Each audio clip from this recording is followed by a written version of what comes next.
Bienvenidos, soy el doctor Benigno Horna y hoy vamos a hablar de un tema que para mí es muy interesante, de la dislexia.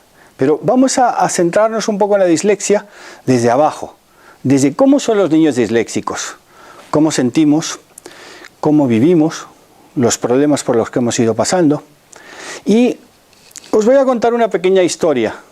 Cuando terminamos la sesión, estábamos hablando de la dislexia y una señora me dijo, por favor, quiero que usted me ayude, doctor, porque tengo un hijo disléxico y yo quiero que lo motive. Digo, hombre, pues encantado. Para mí, por ejemplo, tener ese tipo de relación con niños tanto hiperactivos como déficit de atención, asociales, disléxicos, pues realmente me va mucho, porque me identifico un poco con ellos porque yo he sido disléxico profundo. Luego contaré un poquito mi pequeña historia. Total que quedé con el niño. El niño vivía en Torrelodones, está al norte de Madrid, y fui a buscarla a su casa. Tenía 10 años y como era más o menos verano le dije, venga, vamos a tomarnos un helado. Total, que le pregunté, ¿dónde está el kiosco de los helados? Y él me dijo, yo te llevo. Y yo quería que el niño hablara y el niño quería que yo hablara. Por lo tanto nos fuimos caminando los dos hasta el puesto de helados. Y al llegar los dos pedimos el mismo helado. ¿De qué creen que fue? De chocolate. Y cuando nos estamos comiendo el helado, me mira fijamente a los ojos el niño y me dice, pero a ti nunca te han llamado el lesionado. Le digo, ¿cómo? Dice, sí, a mí en el colegio me llaman el lesionado. Lesionado. ¿Y por qué?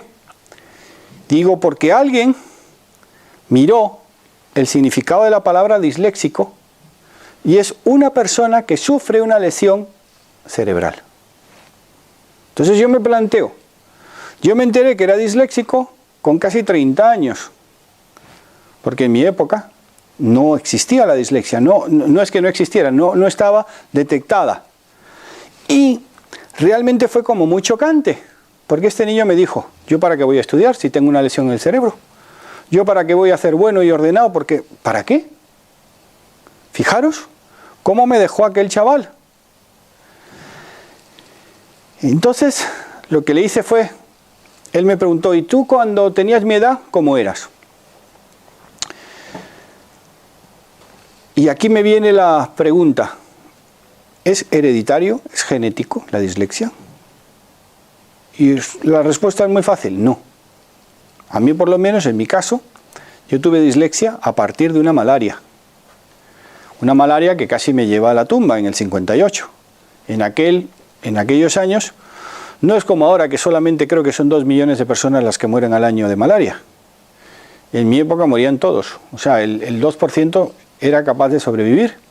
Y a mí me tocó sobrevivir. Pero me afectaron muchísimo lo que es el hemisferio izquierdo. Tenemos, vamos a decir, 2 hemisferios, ¿vale? El derecho y el izquierdo. Si las personas que me oyen han visto una película que se llama Perception, es una serie que se llama Percepción, en uno de los episodios, el doctor, que es el protagonista, coge una sandía y la parte por la mitad, y agarra la parte izquierda y la tira a la basura. Si esto fuera el cerebro no pasaría nada, porque al final el hemisferio derecho se va a dividir en 2. Lo que pasa es que yo eso no lo sabía. Cuando yo fui a lo que es el kinder, las primeras épocas de ir al colegio, yo no fui capaz de aprender a leer. Y para colmo iba a un colegio bilingüe, que ahora es muy normal, pero en mi época no era tan normal. Yo vengo de Panamá, de David Chiriquí concretamente. Entonces, yo veía que mis compañeritos sabían leer y yo no era capaz de leer. Entonces eso me llevó a pensar que cuando yo tuve malaria, tenía 3 años, y los tebeos me los traían. Y como yo estaba muy malito, me los leían. Entonces fíjate, yo me acostumbré a que me leyeran las cosas. Creo que en mi caso, si yo hubiera sido el padre, hubiera hecho, hombre, teniendo más conocimientos, no pongo en duda lo que hizo mi padre o mi madre, porque magníficos conmigo, pero sí que le hubiera dicho y le hubiera enseñado a motivarse, hubiera comprado libros con grandes imágenes para que empezara a leer.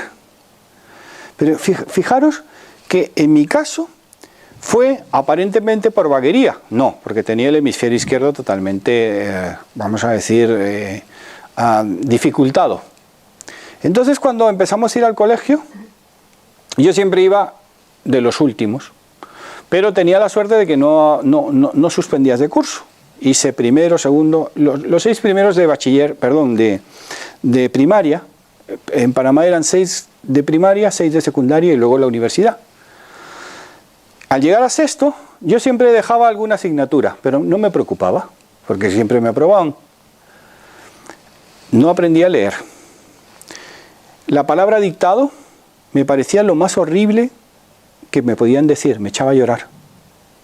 Porque no solo tenía una falta de ortografía por palabras, sino que en unas palabras con un poquito largas tenía 2 o 3. Entonces, ¿realmente qué pasa? Es que venías tonto, es que venías tal, es que ya te van etiquetando. Bueno, yo me daba cuenta que si me ponía en el primer lugar, lo aprendía todo. Pero si me ponían de la tercera fila para atrás, no me enteraba de nada. Entonces, en las asignaturas que me ponían delante, yo era bastante bueno. Pero a los niños disléxicos lo que hay que enseñarles es a que utilicen sus herramientas. ¿Sabéis cuál es la mayor herramienta que podemos tener?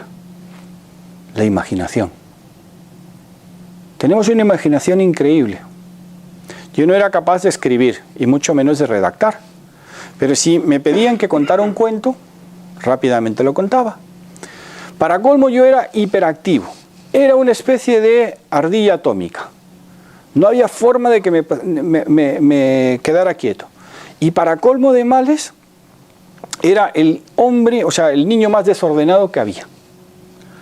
Y caprichoso, porque solo comía lo que yo quería. O sea, yo me hice un dictador dentro de lo que es mi familia. Yo solo quería comer. Antes hablábamos a la hora de la comida del arroz a la cubana en Miami, que era frijolitos negros, arroz y plátano, ¿vale? Y un poco de carne. Eso era lo único que yo comía. Llega a sexto de primaria y me quedan 2 asignaturas. Y era el primero que le pasaba en el colegio. Entonces me pasaron a bachiller superior. En primer año suspendía 2 o 3 asignaturas, me aprobaban. En segundo año seguía suspendiendo, pero en tercer año me pasó algo importante, que me eché novia. Y yo no quería que me llamaran tonto. Y empecé a poner un poco más de atención. Yo tenía un interés muy fuerte por la química porque mi familia se dedicaba un poco a los abonos y entonces mi padre y algunos personajes me habían enseñado que el hidrógeno, el oxígeno, N de nitrógeno, y cuando dimos química yo era el genio de la química.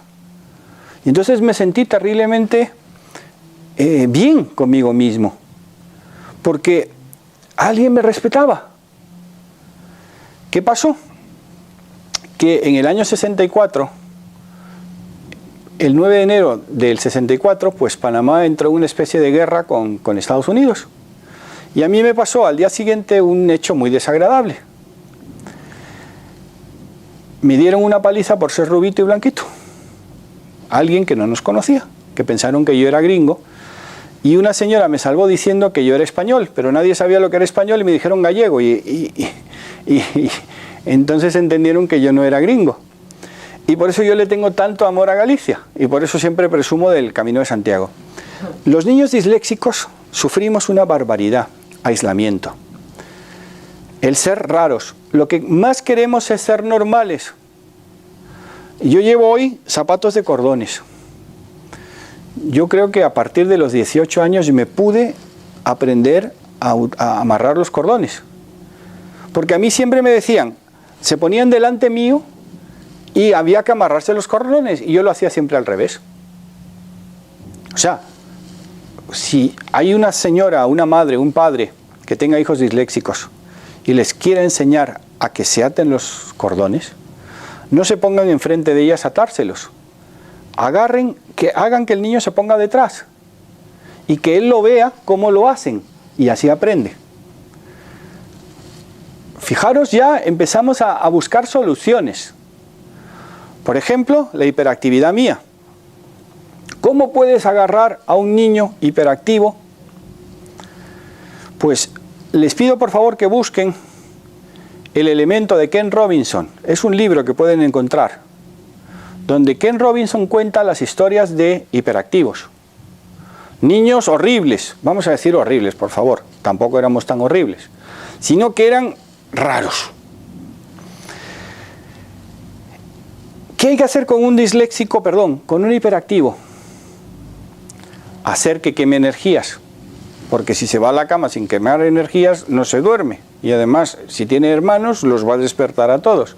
Lo que hay que hacer es apuntarlo a judo, apuntarlo a karate, apuntarlo a música. Estoy hablando de niños y niñas, ¿eh? O sea, no me estoy refiriendo solamente a niños.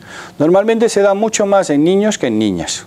¿El por qué? Pues yo no lo sé. No tengo datos como para poder demostrar el por qué. Entonces, ¿qué hay que hacer con los niños que son tan hiperactivos? Antes, a micrófono cerrado, tú me comentabas que puede ser hiperactivo, pero no tiene por qué, puede tener déficit de atención, pero no ser hiperactivo. Puede ser con déficit de atención, pero no hiperactivo. Entonces yo pregunté, ¿eso es autismo? Porque no vamos a meter el autismo dentro de todo esto. Pero es más o menos como primos hermanos. Pido disculpas a los que me estén oyendo científicos, porque dirá ¿qué dice? Yo no estoy hablando para científicos, estoy hablando para el público, el 98% de la población. Entonces, ¿qué ocurre? El gran problema es que en mi época los profesores nos miraban raros a nosotros, o sea, a mí. Pero yo tenía una serie de habilidades, porque los disléxicos estamos, como una vez me dijo un niño, tarados. Digo, no, por Dios, no digas esa palabra, porque tú estás aplicándote las propias limitaciones a ti. Vamos a decir diferentes. O sea, una de las cosas que más ha evolucionado en la sociedad mundial es que cuando yo nací, si había algún hermanito con síndrome de Down, no lo sacaban de la cuna hasta que moría. Yo veo síndrome de Down ahora cogiendo solos el autobús, trabajando en muchísimos sitios. En eso yo creo que es en lo que los humanos más hemos avanzado. Y la medicina o la psicología ha avanzado mucho. No sé si estaréis de acuerdo. Pero yo sí que, cada vez que veo a un síndrome de Down de esa forma, yo le doy gracias a Dios. Porque muchos años después, a mí con 20 años me hicieron un test de inteligencia y di 82. Y de los que me estoy acordando ahora, daban 80. O sea que yo era fronterizo, pero bien fronterizo. ¿Por qué? Porque no sabía leer. O sea, con esto les quiero decir que yo pude llegar a COU para entrar en la universidad sin saber leer. ¿Cómo es posible? Porque tenía una imaginación increíble, una memoria brutal. Y si yo me ponía, le preguntaba al profesor hasta lo que iba a preguntar en el examen y me daba acierto. Digamos que yo no era, vamos a decir lo que se dice, muy normal. Aprendí por mi condición de no tener hemisferio izquierdo a salirme de mi cuerpo, que eso también, por ejemplo, lo pueden hacer muchos disléxicos que yo conozco, imaginarse otras cosas, otros mundos. ¿Y cómo se puede paliar? Fácil, con un muñeco. Yo tengo un osito, yo duermo con mi osito. Y además mi osito ve los partidos de fútbol. Bueno, ahora este año no vemos mucho fútbol, pero vemos series de televisión. Y yo estoy con el osito. Un perro, un gato, un pájaro, una tortuga, un pececillo, un muñeco. Es necesario, yo les recomiendo a los padres, que inculquen a los niños a que tengan algo con el cual hablar. Ahora es más complicado porque está la Play, el otro aparatito para jugar, y ahora los niños no son como antes. Cuando yo era niño salíamos a la calle a jugar o íbamos al parque y nos socializábamos. Pero hay ahora costumbre de que los niños no tarden 2 o 3 años en ir a la guardería. ¿Por qué? Porque no van a coger enfermedades, porque tal. ¿Y qué pasa? Que cuando van a la guardería no saben relacionarse. Entonces, ¿qué hay que hacer? Enseñarles a relacionarse. Yo tengo una alumna, amiga, una queridísima persona, que tiene un niño, bueno, un nieto, que un día se le ocurrió, después de haber estudiado un poco conmigo la MHRP, que antes de que el niño entrara en un ataque de ira, de histeria, le enseñó, oye, vamos a jugar a sacar la histeria de nuestro cuerpo. ¿Cómo? Tú le dices a un niño, vamos a jugar un juego nuevo, y si es hiperactivo ya más todavía. Si es de los que tiran los cochecitos por la ventana, o cualquier cosa que vean por la ventana, ¿por qué? Están llamando la atención. ¿Qué es lo que quieren hacer? Salir de ese entorno, quemar esas energías. Y entonces la abuela le enseña al niño a sacar la ira. ¿Y dónde se produce la ira? Le preguntas al niño, aquí, pues mira, coges la mano izquierda, coges la ira y es así. O levanta las manos. Este gesto no es para disléxicos ni para niños, es para todos los humanos. Es el mejor lo mejor que podemos hacer. Al hacer esto, estamos potenciando nuestro cuerpo. Siempre habéis visto a los yogis o a las personas que hacen meditación, cuando sale el sol o cuando se pone el sol, adorar al sol. No es que estén adorando al sol, sino que están dando gracias al universo o a lo que sea por ese día o ese momento tan maravilloso. Entonces lo que hay que hacer es, primero, aceptar que nuestro hijo es diferente. Ojo, y va a serlo toda la vida. Yo soy tan raro, que ayer por la noche nevaba, estaba llegando ya al aparcamiento y sonó el coche, o sea, el teléfono. Cogí el teléfono, allá había aparcado, y me dice, ¿dónde andas? Y digo, pues mira, te voy a sacar una foto del coche que está al lado mío, aparcado nevado, que casi no se distingue mucho el coche. Lo mandé a Panamá y me contestan unos amigos que han estado en Chicago y dice, esto parece Chicago, esa foto parece de Chicago, porque ayer nevó en Madrid, en la sierra, lo que no está escrito. Entonces me dice, oye, que te voy a invitar a una conferencia que voy a dar, pero tienes que venir muy bien vestido. Entonces yo me pregunté y digo, ¿cuándo coño yo he ido a una conferencia tuya mal vestido?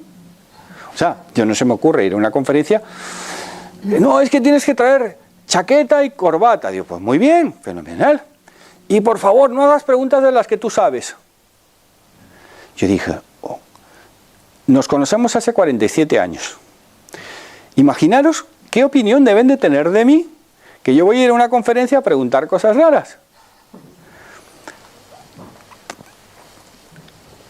¿Por qué lo explico? Fíjate, utilizo el por qué, en este caso porque me voy para el pasado, ¿vale? Porque los disléxicos hacemos unas preguntas en las que normalmente toda la clase se ríe. Lo que no hacemos los normales entonces. Porque nosotros no tenemos miedo, y como ya nos llaman tontos de toda la vida, pues ya una vez que más que te llamen, pues no pasa nada, ¿no? Tiramos la piedra para saber dónde cae. Entonces, ¿qué es lo que ocurre? No tenemos ese sentido de la vergüenza como tienen los otros, aunque somos bastante tímidos, pero en ese caso... Pero fijaros que cuando un niño disléxico o hiperactivo, lo que hay que hacer es motivarle. Buscarle los puntos que realmente les puedan motivar. Ya sea un animal, ya sea el salir a dar una vuelta o jugar a fútbol o jugar a tenis o jugar a lo que sea. O jugar al monopolio. Antes se jugaba mucho más en familia, ahora normalmente se juega a la play o se ve la tele. Como hay tantos canales, pues es más fácil ver la tele que ponerse a jugar al juego de la oca o al parchís, o a las 7:30, o a la ruleta. Entonces, yo recuerdo con horror que yo quería demostrarle a mis compañeros de clase que yo valía, que no era tonto. Entonces, el profesor dijo que nos teníamos que estudiar un poema que se llamaba Alma Llanera, que es esta: yo nací en esta ribera, es venezolana. Es como decir el himno de Venezuela. Y yo lo conocía por Jorge Negrete. y yo me las sabía de memoria. A la semana había un compañero mío que le quiero horrores y tengo, después de 47 años que no nos vemos, nos hablamos casi todos los días. Él está en Nueva Orleans y yo estoy aquí en España. Él es un gran abogado. Hay pocos disléxicos que sean abogados, pero los hay, ¿eh? Pero vamos a volver otra vez a Alma Llanera. Este amigo era el que mejor recitaba, porque tenía una memoria increíble. Y él sale a recitar Alma Llanera. Y yo salgo a recitar la Alma Llanera mía. Y cuando yo estoy cantando la de Jorge Negrete, o sea, y todo el mundo se echó a reír. Yo me agarré el mayor cabreo que os podéis imaginar, porque se rieron de mí. Yo creo que yo llego a ser el profesor y hubiera agarrado al niño y decir, pues tú eres Alma Llanera Jorge Negrete, y tú vas a dar otra opción. Ese profesor me hubiera hecho el favor de mi vida, no me lo hizo. Ya que hablamos tanto de disléxicos, el más conocido probablemente disléxico que haya existido es el bueno de... Coño, iba a decir Julio Verne, no. Leonardo da Vinci. Da Vinci era tan disléxico que tenía que ponerse un espejito delante para poder escribir mejor. Porque los disléxicos tenemos un poco diferente, vamos a decir diferente, las capacidades cerebrales. El señor que más feliz a mí me hizo de pequeñito se llamaba Walt Disney. Walt Disney es disléxico. Empresarios, Bill Gates, Steve Jobs, son disléxicos. Ojo, que Bill Gates acabó la carrera, hace como 3 años, pero acabó la carrera, porque habían dejado todas las carreras. Vamos a seguir, actores. ¿Os habéis dado cuenta que Dustin Hoffman, cuando hace de abogado, siempre lee lo que tiene que decir? ¿No os habéis dado cuenta de ese detalle? En la película Sleeper, o en la película El Jurado, o en la película que él siempre que hace de abogado va de tonto, pero muy listo, y tiene que leer las cosas, porque no las sabe memorizar. Por ejemplo, el mayor disléxico que no sale en ningún sitio se llama Cantinflas. Él era incapaz aunque hubiera escrito él el guión, de seguir el guión. Yo, por ejemplo, no creo que me hayan visto con un papel en la mano en ninguna de las conferencias que tengo. Porque es que yo creo, tengo ¿cómo se llama esta? La creencia limitante de que no sé leer, y entonces no lo leo. Vamos a seguir. Marlon Brandon,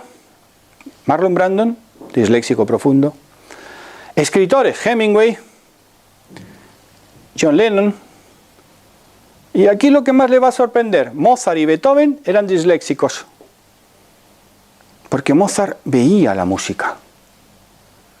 O sea, Beethoven, al ser disléxico, sordo, pudo componer un montón de obras porque veía las músicas.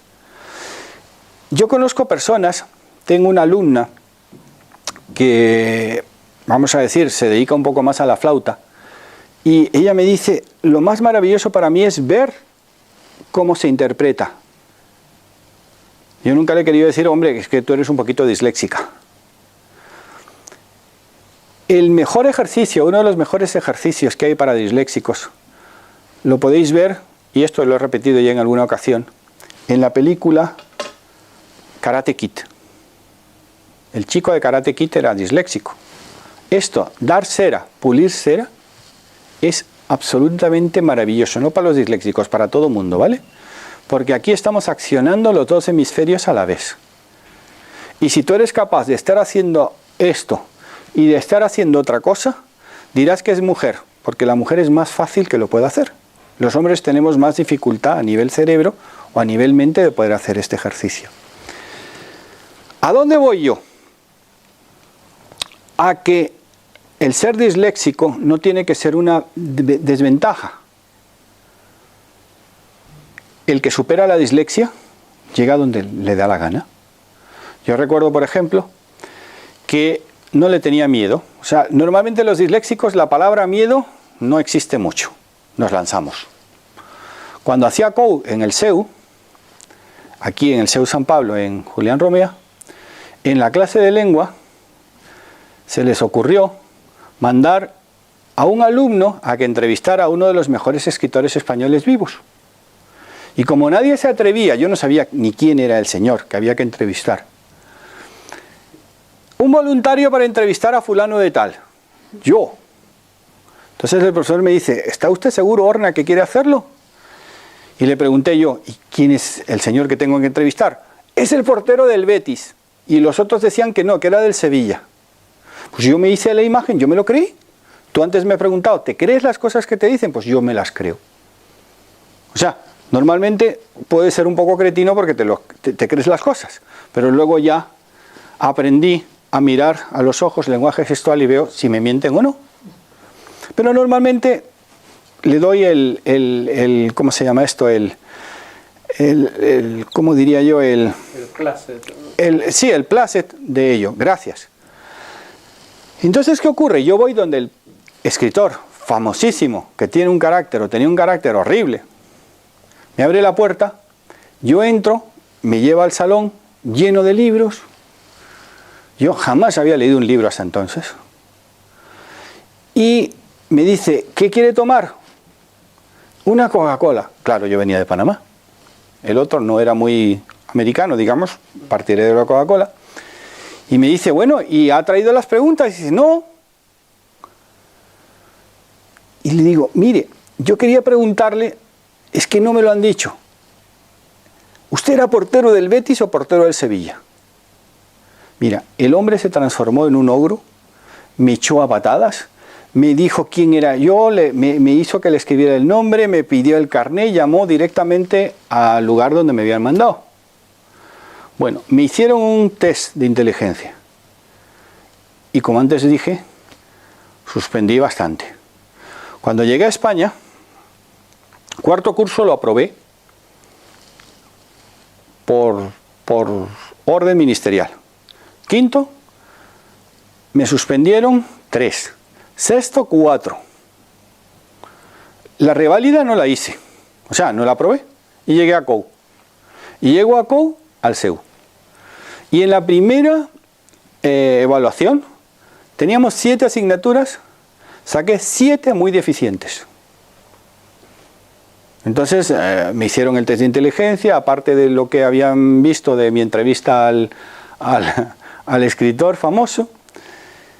Pues básicamente me dijeron que yo jamás llegaría a nada, pero como ya no era la primera vez que me lo habían dicho, porque la primera vez que me lo dijeron fue en Panamá una profesora, que yo jamás llegaría a nada.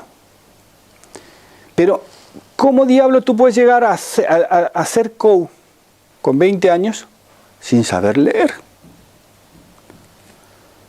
Porque sobre todo en matemáticas me ponían un 0.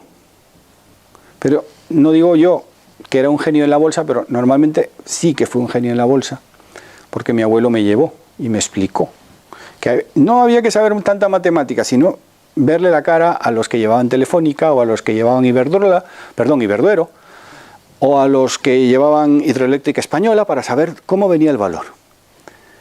Entonces me busca un profesor que había tenido problemas de aprendizaje. Y ese me dijo, te voy a enseñar a derivar en 2 días. ¿Sabéis lo que son las derivadas? Y a integrar en 1 semana. Y dije, pues vale. Y yo le pregunté, profesor, ¿para qué vale una derivada? Yo les aseguro a todos los ingenieros, o al 99,9% de los ingenieros matemáticos que me están viendo, y si no, que se lo pregunten, ¿para qué vale una derivada y una integral para una señora normal que va al mercado? Entonces me explicó, la derivada es la lista de la compra, la integral es el dinero que tiene para comprar, y las integrales dobles y los límites valen para saber que no puede comprar nada que valga más de 5 euros. Son los límites. Bueno,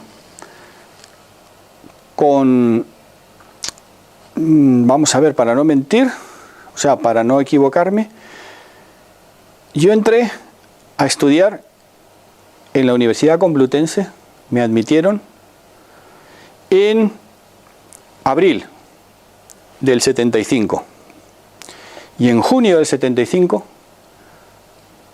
2 meses después, tenía aprobadas, creo recordar, casi todas las asignaturas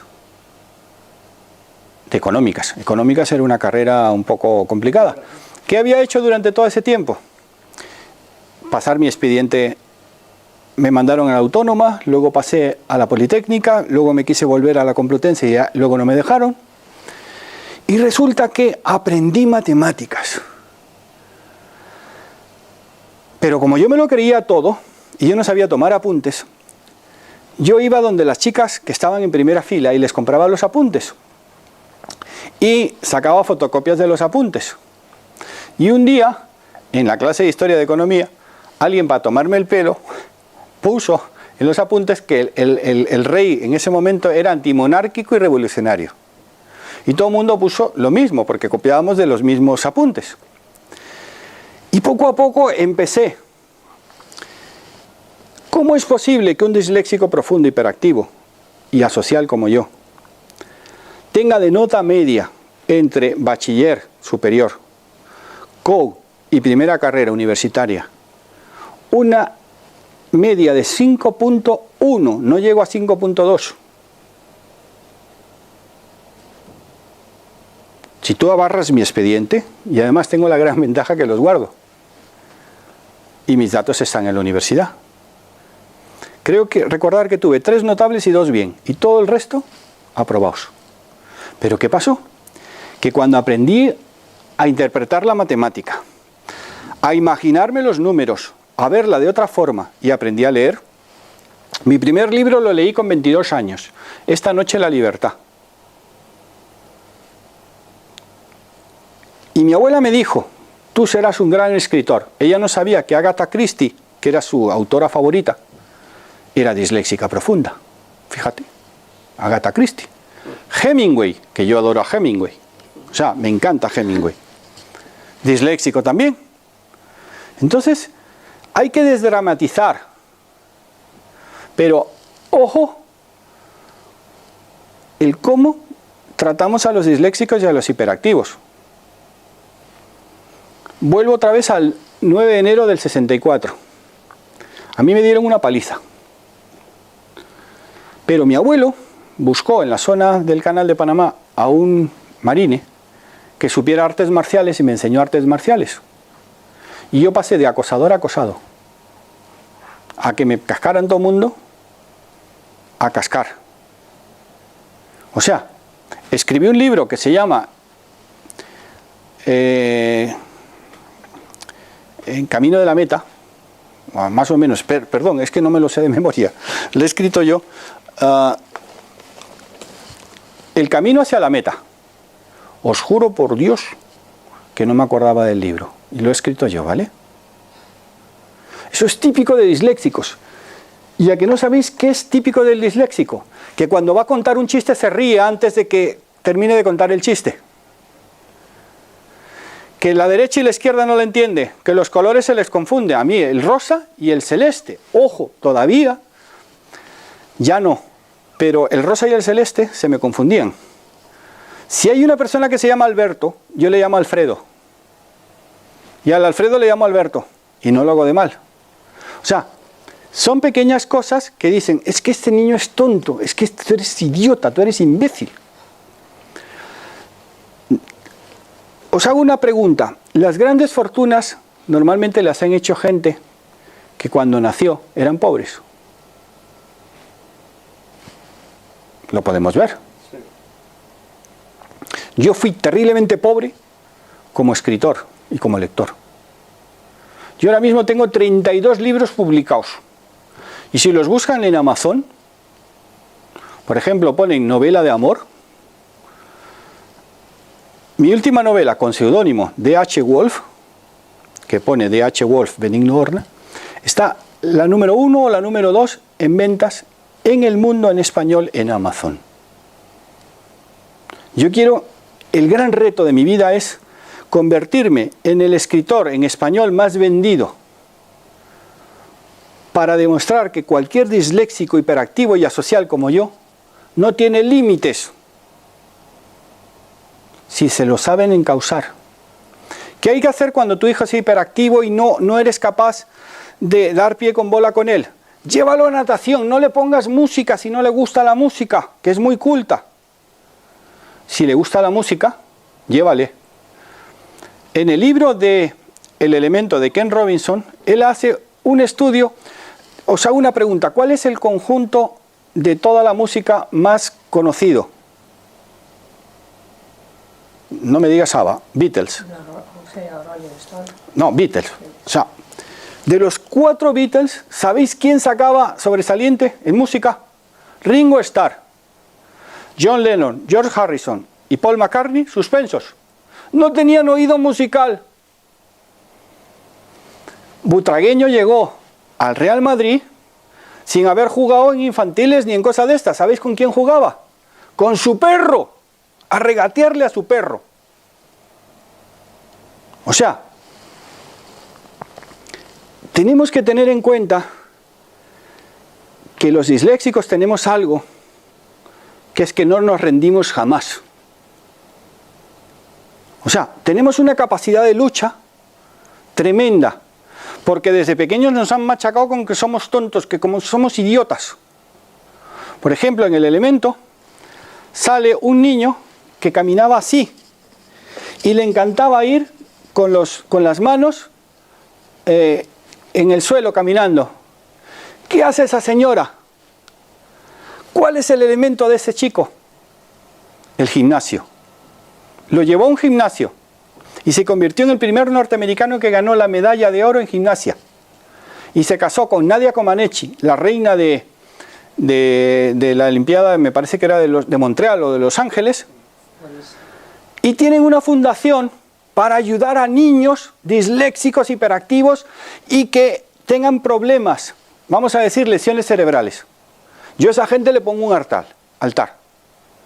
¿Por qué?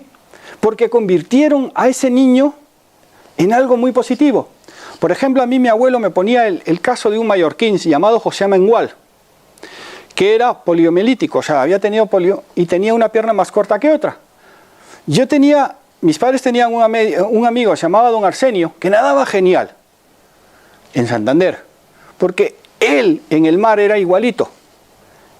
En la tierra tenía que ir con un bastón.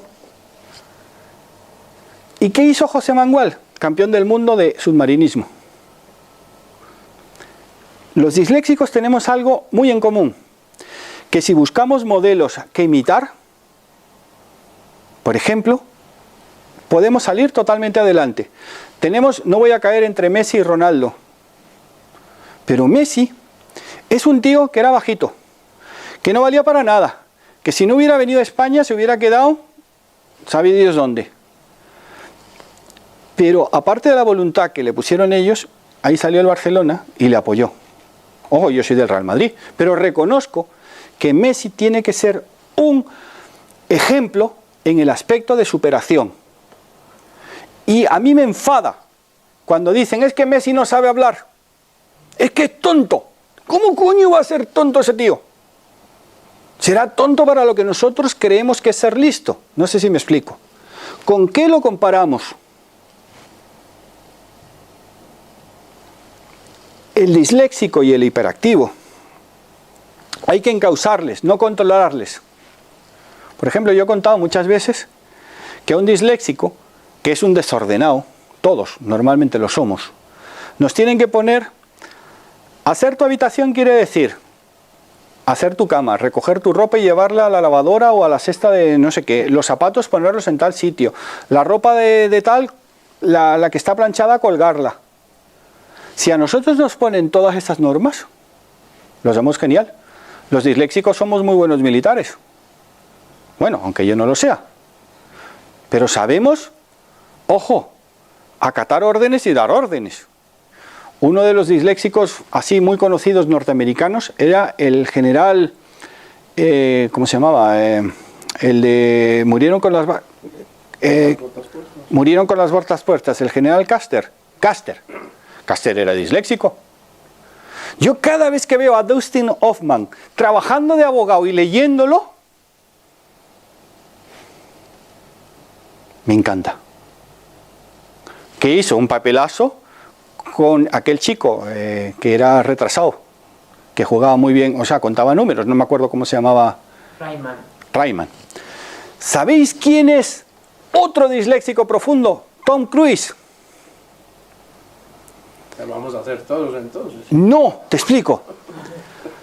Los disléxicos hemos tenido que superar tantas, como diría el bueno de Stephen Hawking, no porque Hawking sea disléxico, sino porque él es uno de los que más conoce lo que es no debe decir el maltrato psicológico. El que releguen a los disléxicos o a los hiperactivos o a los asociales. ¿Por qué se produce esto? Yo tuve la suerte de ser elegido por el CREPA para dar clases en las UFILS, aquí en Madrid, en unidades de formación e inserción laboral durante 4 años, a chavales de 16 a 19 años que no tenían grado escolar. Recuerdo que una de las UFILS vino a ver mis conferencias y me dijo, ¿usted podría ayudar a esta gente? Digo, claro que sí. Ten en cuenta que un disléxico normalmente no te dice no a nada. O sea, a un reto. Oye, ¿a qué no haces esto? Oh, disléxico va y lo hace. Porque quiere aprender y no tenemos miedo a fallar. ¿Cuántos escritores amigos tengo yo que para publicar su primer libro han tardado tanto? Yo llevo 32. Y este año espero publicar 3 o 4 libros. Y hasta que yo no... O sea, yo le dije una vez a la persona que más he querido en mi vida y más quiero en mi vida, algún día verás mis libros en el Corte Inglés, en FNAC, en la Casa del Libro, en todos lados. Y hasta en los kioscos. Y hasta que no lo conseguí, no paré. Yo dije, yo quiero ver que mis libros se vendan en China, en Japón, Australia, Inglaterra, México, en todo el mundo. Ya lo tengo. Se venden. Pero mi objetivo no es... Fija, voy a buscar a un señor que le respeto mucho, aunque no me cae tan bien, por temas futbolísticos. Gerard Piqué le dijo a Neymar, ¿tú qué quieres, títulos o dinero? Por eso se fue. Si hubiera querido títulos, se hubiera quedado. Yo quiero títulos, no dinero. Yo quiero que mis libros y mi estrategia de investigación, que ya llevo 8... Ah, otra cosa de un disléxico. Cuando yo fui a hacer mi primer doctorado, lo empecé con 37 años en ciencias económicas, lo hice en matemática financiera. Hubo un profesor que me puso un sobresaliente. Yo dije, ¿cómo? ¿Por qué? Porque era tecnología. Yo estaba en la segunda mayor agencia de información del mundo. Había trabajado en Apple, o sea, en el distribuidor de Apple, información a tope, la industria aeroespacial a tope. O sea, yo había pasado de ser un pinche economista a ser director de zona de McDonnell Douglas aquí en España. Y llevaba el Ejército del Aire, la Maestranza Aérea, Iberia. Y yo no era ingeniero de aeronáutico. Porque yo tenía un montón de ingenieros aeronáuticos detrás míos que eran los que sabían. Pero yo conocía a la gente. El disléxico tiene una habilidad tremenda para conocer los estados de ánimos de los demás. Aprovecharlo. Porque tiene su propio mundo. Y si tu niño tiene 11 años, 12 años y juega con un muñeco, por favor no le quites el muñeco. Yo tengo ya como 63, cumplí ayer. Y mi osito está conmigo todos los días, ¿eh? O sea, no queramos que los hijos sean lo que nosotros queremos que sean, el espejo.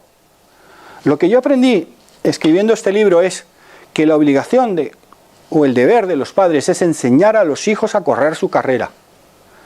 Y lo que más nos cuesta es dejar que la corran. Entonces, ¿qué hacer con un hiperactivo? Si al niño le gusta la música, apunta a la música. Si le gusta el judo, apústalo a judo. Si le gusta nadar, a natación. Y si no le gusta nada, ponlo a correr. O mándalo al gimnasio. ¿Qué hacemos con los hijos? Que cuando llegan a casa tienen que hacer un montón de tareas. Yo te os puedo asegurar que en el colegio San Vicente de Paúl no hice tareas casi ningún día. Porque no las hacía. Y yo recuerdo una vez a Carlos Rodríguez, a Caco, que está ahora mismo en Cancún, nos habían pedido que hiciéramos un cuaderno y él lo tenía precioso, con todas sus figuritas, la letra perfecta. Y yo le digo, Caco, déjame a mí el cuaderno, y lo presento. La profesora se dio cuenta que no era yo el que lo había hecho. Me puso, ay, Orne, usted es fenómeno, por fin ya le tengo como buen alumno, tal.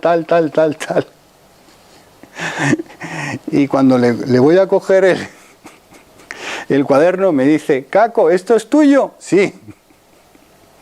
Bueno, no me pelearon, o sea, no me pegaron todos de milagro. ¿Sabéis cómo aprendí a controlar mi letra y hacer que fuera visible? Tú te acordarás de los cuadernos Rubio. Sí. ¿Tú lo llegaste a conocer? Pues los cuadernos Rubio estaban de moda en los 70. Era para enseñar caligrafía. Que todavía los venden, ¿eh? ¿Sí? Oye, son geniales, ¿vale? No conozco al tal Rubio. Y de matemáticas también. De todo. Bueno, yo aprendí haciendo eso con 20 y pico años. Yo me hacía los cuadernos Rubio. Ahora, a Dios gracias, ya no tengo que escribir para mis libros. Y la gente me dice, es que ahora es dificilísimo publicar. Jamás ha sido tan fácil como ahora para un cantante o para un escritor publicar. Súbelo en YouTube. Ten valor. Ten ánimos y motívate. Cuando me dieron el sobresaliente, bueno, tengo que reconocer que un profesor me llamó mucho la atención y me suspendió en doctorado en económicas, porque yo conocía mucho el neto presente valor, valor neto presente, que es para ver si una inversión que se va a hacer a lo largo de 5 años va a ser rentable o no. El hombre se pasó 2 días explicándolo, y cuando lo terminó de explicar, 4 horas, dijo, Orna, ¿usted cuánto tiempo tardaría en hacer esto en un ordenador? Y digo, pues mira, si se lo doy a mi secretaria los datos, en media hora. Bueno, no me expulsaron de la facultad de milagro, ¿eh? Y me suspendieron. O sea, me suspendieron, me tuve que presentar en septiembre. Ese fue mi primer intento de doctorado. El segundo fue en antropología, donde jamás me he reído tanto con Leopoldo Llanesa y con Ana Zamora como en aquel doctorado. A Leopoldo y a mí no nos dejaban hablar. Yo podía haber tenido sobresaliente de nota media, si no es por política. Por cuestión política, con perdón. A mí me pusieron 3 aprobados. Tuve un notable y el resto sobresaliente. Y en el último doctorado, en la Facultad de Psicología, me tuve que ir fuera de España, o sea, de la Complutense a hacerlo. ¿Sabéis qué nota saqué? Un disléxico profundo de nota media, matrícula de honor. Magna cum laude. O sea, yo soy un vivo ejemplo de que, hombre, los espectadores pueden decir es que sigue siendo tonto. No pasa nada. Yo no le tengo... A mí lo de sinvergüenza no me lo decían, pero sí que me lo decían, tú eres un sinvergüenza, es que no tienes vergüenza. O sea, eso sí, más o menos ya sé combinar un poco la ropa. Todavía no he aprendido mucho, pero más o menos lo voy haciendo. He creado una estrategia de investigación que ahora se puede estudiar en todo el mundo, que es la MHRP. Y que llevo ya 8 promociones. Un disléxico. Según los datos que yo tenía antes, solamente el 2% de los disléxicos salían adelante. Por ejemplo, yo estoy viendo unas series ahora en Netflix que se las recomiendo a todos. Una se llama Una Bomb. Ted Kaczynski. Ese fue apaleado, era un científico, a ti te encantará ese hombre, pero se dedicó a poner bombas, porque era la única forma, tú conoces, es buenísima. Y la otra que he visto es la de O.J. Simpson, que todo el mundo sabía que había sido el asesino y le soltaron. O sea, realmente, si tú te pones a ver lo que pasa por ahí, tienes que mirarte más lo que pasa por dentro. Y si tienes un hijo que es disléxico, hiperactivo, yo para colmo era social, o sea, hay que darle que comer aparte también, y lo sigo haciendo. Eso sí, me dicen, es que cuando tú das la conferencia no pasa nada, pero a mí que me inviten a una fiesta, no voy. ¿Por qué? Porque como yo sé, tengo una serie de habilidades bastante buenas en otras cosas, pues cuando yo voy me convierto en un espectáculo y no quiero. Entonces, como conclusión, a los padres les diré que no es genético, o sea, que no se nace disléxico. Por circunstancias, yo no nací disléxico, no creo que naciera disléxico, pero sí que me convertí por una malaria. Milton Erickson, por ejemplo, mi gran adorado Milton Erickson, el mejor hipnoterapeuta que ha existido, con 17, 18 años, se quedó sin hemisferio izquierdo. Y forzó tanto su mente que hizo una duplicidad de su hemisferio derecho. Entonces, realmente, aprendamos, ¿qué tenemos en común los disléxicos? Que todo nos ha costado como 10 veces más que al resto. Pero ¿qué pasa? No paramos. Yo tengo un alumno que le quiero muchísimo y estoy muy orgulloso de él y tiene más de 75 años. Y aprendo muchísimo. Y él cree que soy el maestro. En una relación siempre eres maestro y alumno. Si tu niño... Por ejemplo, yo tengo una señora que me contrató para que ayudara a su niño porque le encantan los animales. Y su tío tiene una finca de animales en no sé dónde. Y me dice, ¿qué hago? Porque el niño quiere pasar las navidades allí. Digo, mire, ¿y qué quiere después? Una bicicleta. Pues págale porque vaya con el tío a trabajar con las ovejas para que se compre la bicicleta. Y el niño fue terriblemente feliz. El niño dice que no quiere estudiar y quiere ser ovejero. Y digo, coño, hazle veterinario. Para que no tenga que pagarle a alguien que venga a cuidarle las ovejas o curarle las ovejas. Normalmente en los disléxicos se da un dato importante, nos encanta el dinero. O sea, motívales con esto. Motívales con lo que realmente necesiten. Y sobre todo, no les llames bruto, tonto, idiota, no vales para nada. Porque mi abuela me decía, Beni, tú serás un gran escritor, y mi abuelo, al cual adoro, tú te tienes que doctorar en matemáticas y ser escritor. Porque si un disléxico es capaz de hacer eso, hombre, ya cuando se inventó la dislexia, o sea, no que se inventó, sino ¿cómo decir? Inventó la palabra disléxico, y creo que es en Argentina donde realmente se dieron cuenta de los niños disléxicos a partir del 75. Yo me enteré que era disléxico en el año 82. O sea, tenía 27 años más o menos. Y cuando aprendí que yo era un genio calculando, pues me di cuenta que podía hacer otras cosas. Porque yo era competente e inconsciente. La gran mayoría de las personas son incompetentes conscientes. Lo bueno es buscar tu hijo o tú mismo en qué eres competente e inconsciente. Competente e inconsciente es que no sabe que sabe hacer algo. Sobre todo, los disléxicos disfrutamos en nuestro mundo. Los hiperactivos también. Pero un hiperactivo no lo pongas en una silla. Ponlo a correr. Y que se canse. Y cuando llegue a la cama después de ducharse, se duerma.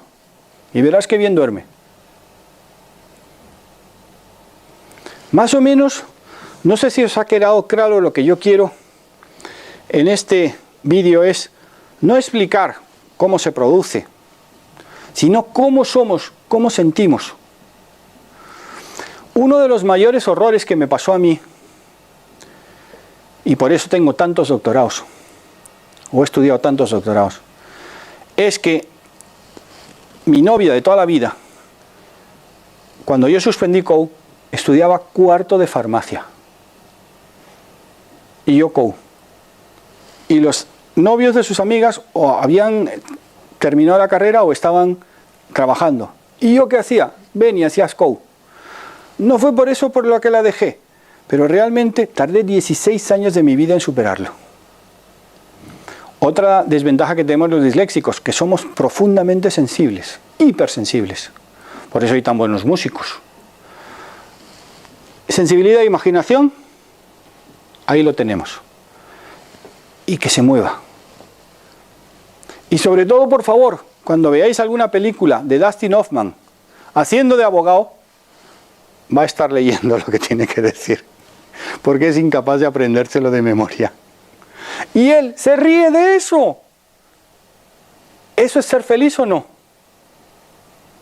Reírte de tus limitaciones y hacerlas que las vayan superando.